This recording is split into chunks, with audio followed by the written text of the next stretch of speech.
Ассалаумағалейкум рахматуллахи ва баракатух. Қалайсыздар бауырлар? Қалайсыздар ақиджандар? Бүгін сол таксовкаға тағы да шықтым. Аллахтың қалауымен деп. Енді, в общем, таксидегі әңгімелердің көбіне кездесетін жағдай. Адамдар таксистпен әңгіме айтқан кезде көбіне енді көп жағдайдағы әңгіме ғой. Қымбатшылыққа деп бастайды әңгімелерім бар ғой клиенттер. Тек анау қымбат, мынау қымбат. Өмірге жалғыз етеді. Көбі үлкен кісілер әсіресе. Ой, тек анау ғой, ой, тек мынау ғой деп. Соны білмеймін.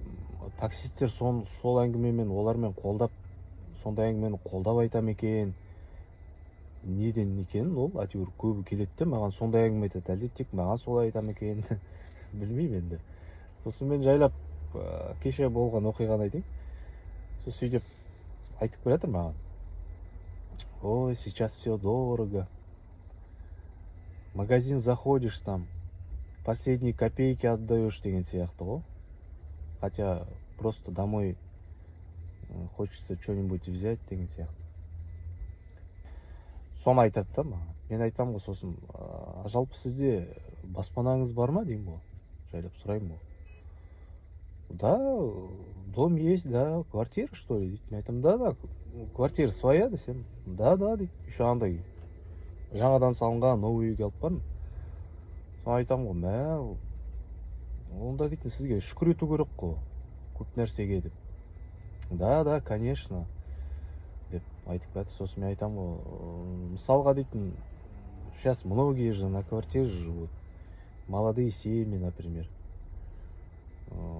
Сосын қазір бізде Оралда негізі квартира жаман қымбаттап кетті. Ана мобилизация болған кезде бізде орыстар келді де, бәрі квартира іздеді де, содан кейін даже мында қазақтар тұрып жатқан солар шығып кетті квартиралерінен, ана орыстарға беру үшін.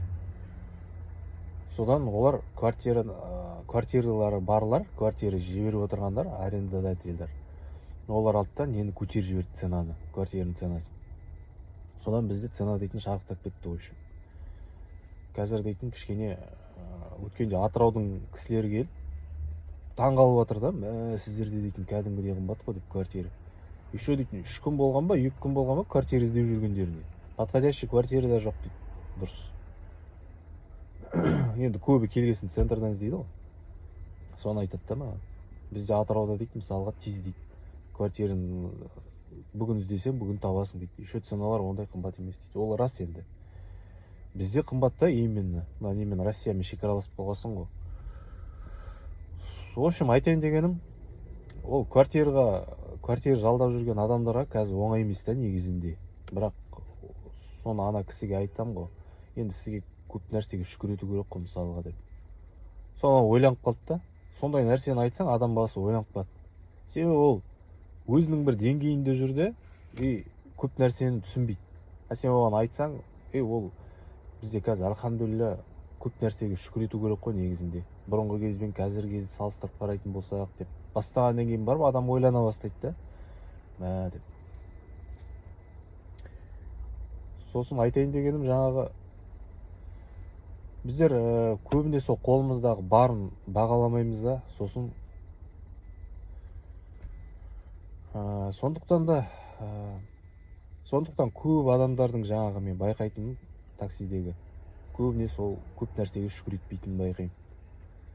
Енді бұл жалпы бұл жерде болып жатқан нәрсе жалпыламада болып жатыр ғой. Таксидің тек қана таксида клиенттер ондай емес қой. Яғни жалпы халық солай ойлайды да, бірақ көп нәрсеге шүкір ету керек екенін байқамайды. Мысалы біздің микрорайонды алатын болсақ, бір 10 жыл болған бар біздің микрорайонға. 2 мектеп салынды мысалға, 1500 адамдық мектеп, 2 мектеп салынды. Еще полностью асфальтированный қылып тастады, полный асфальт. Бүкіл жағдай, тротуар, бүкіл жағдай жасалып тұр да. Хотя анда где-то 3000 шақты үй болатын шығар. Былай қарағанда бір районный центр сияқты. Альхамдулилля деу керек та сондай нәрселерге. Еліміз дамып отырғанына, және де дейтін жаңағы соғыс жоқ, ең бастысы соғыс жоқ, фитна жоқ. Осындай бейбіт мемлекетте өмір сүріп жатқанымызды біз көбіне сонда бағаламаймыз да. Біздерге неге көп шүкір етуіміз керек? Себебі шүкір еткенге Аллах тағала еселеп бере береді да. А біздер жоқ, жетпейді дей беретін болсақ, біз дүниенің артынан қудырып қояды. Және сен бар нәрсеңе Аллах тағала саған беріп тұр нығметтің бәрін. Оны бағаламайтын болсаң, бағалай алмайтын болсаң, Аллах тағала оны алып қояды сенен. Ол өте жақсы нәрсе емес. Сондықтан біздер Аллах тағалаға көп шүкір етуіміз керек. Бар нәрселерімізге шүкір етуіміз керек. Ең бірінші. Ал жоқ нәрселерге ол алхамдулилля, оның бәрі болады.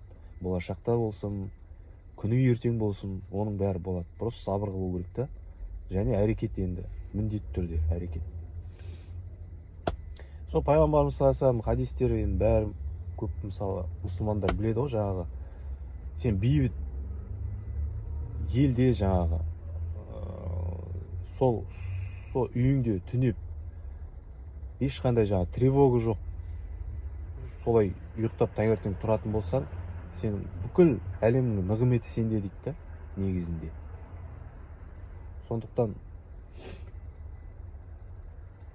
айтайын дегенім, сол көп нәрсеге біздер шүкір етуіміз керек.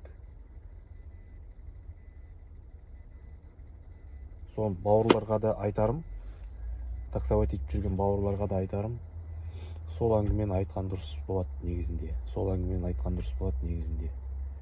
Себебі біздер мұсылман болғаннан кейін біздер сондай нәрселерді түсінеміз да, просто көріп жүргесін, естіп жүргесін, аяттарға қарап жүргесін, пайғамбарымыз саллаллаху алейхи вассалам хадистерін қарап жүргеннен кейін біздер көп нәрсені түсініп жатамыз. Ал исламды өмірінде практиковать етпейтін қарапайым халықтар, олар просто түсінбейді да ондайды. Оны просто естеріне салып қойсаң, ескертіп қойсаң, олар оны уже жайлап түсіне бастайды да. Солай ғой, негізінде. Сосын ол адамға бір жақсы позитив бере бересің сол арқылы. Сен шүкір айту туралы, Аллах тағала шүкір еткенге жаңағыдай Аллах тағала встречный ашып кетті. Аллах тағалаға шүкір еткенге еселеп береді деген, Аллах тағала шүкір еткендерге еселеп береді деген сөздерді олар естігеннен кейін адам баласы ойлана бастайды да. Алхамдулилля деген сияқты. Ол да бір жүректегі бір тревоганы алады ғой.